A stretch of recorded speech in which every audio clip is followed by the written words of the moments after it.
we have to start on Texas A&M 90, Auburn 88. This game was bat bleep.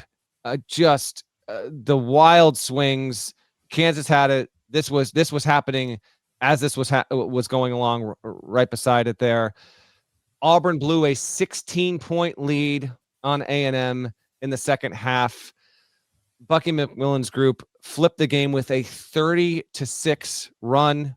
Then there was a review that in real time. Now I'm watching stuff.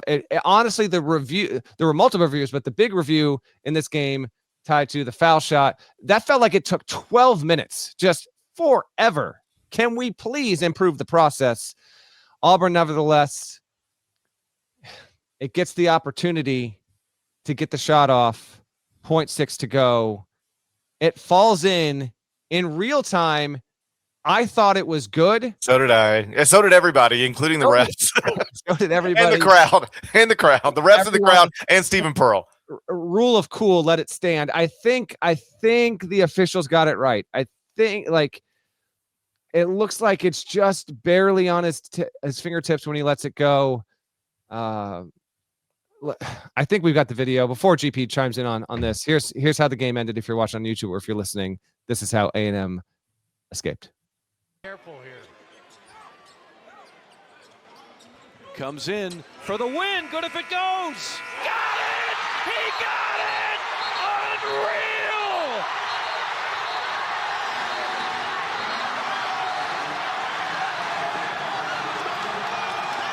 And making one heck of a call here. No good! No good is the call. And now Stephen Pearl can't. Now let's throw things. Let's throw things at him. Throw things at the referees. The celebration for Auburn is replaced by the celebration for A&M.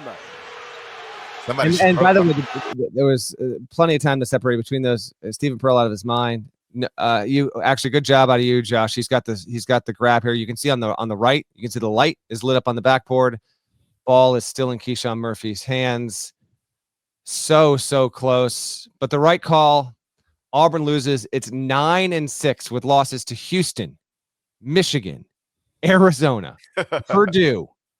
Georgia's solid on the road in overtime. That just happened last weekend, and now home to A&M by 2 in dramatic fashion. A&M is 12-3. Again, to be determined how good or not A&M is, but it's 12-3 team.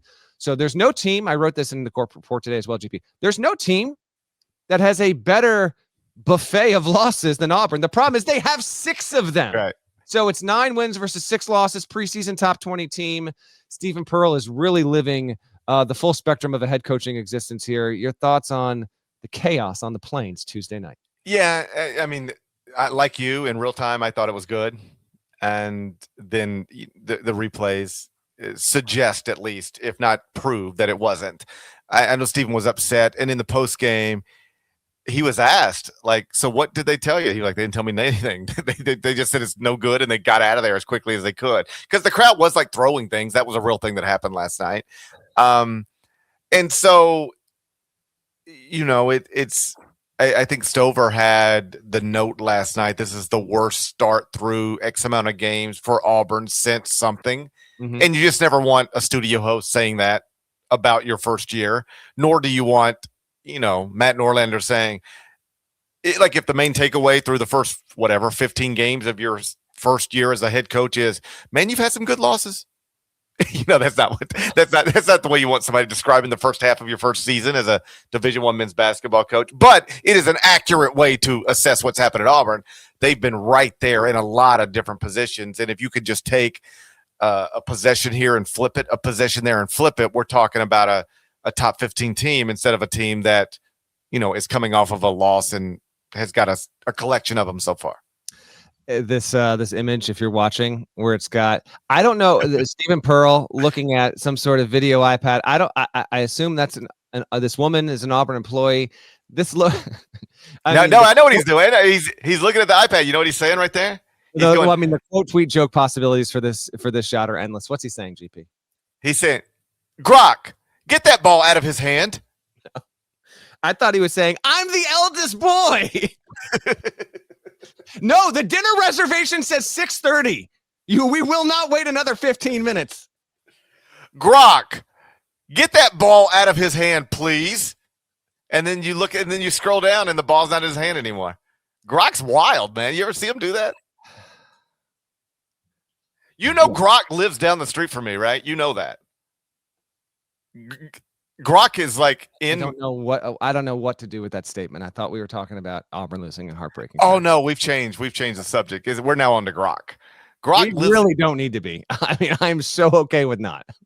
It lives 10 minutes from me. Grok is 10 minutes from me. That's a real. Google it. I'm like, I sound like Kirk Signetti. Google it.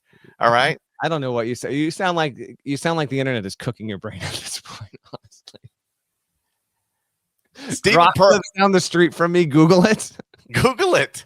I think I'm mixing my internet companies or something, but you can Google that. It's true. They're polluting the air, is what I read somewhere. Someone in the chat is asking Grok if the image of Stephen Pearl lobbying is real. Is this real? GP, does that look like an AI fabricated image to you? I don't know what's real and what's not anymore. Like I saw some little blonde girl rubbing on Tom Brady's back. You and Stephen Pearl both. Because Stephen Pearl doesn't know what's real either after the. I don't know. Me and Stephen Pearl are just out here. It's 2026, and Stephen Pearl and I are very confused about what we're seeing. I don't know what to believe anymore. I saw some little blonde girl rubbing on Tom Brady's back. Yep, don't need that. Was that true or not? Is that a real thing or not? Bucky McMillan on the post-game interview TV could not even hear the studio crew, because the crowd was yelling and going after the officials and profanity laden rants and all that stuff. Just an insane scene. I mean, the first big weekday of ball in 2026 did not disappoint.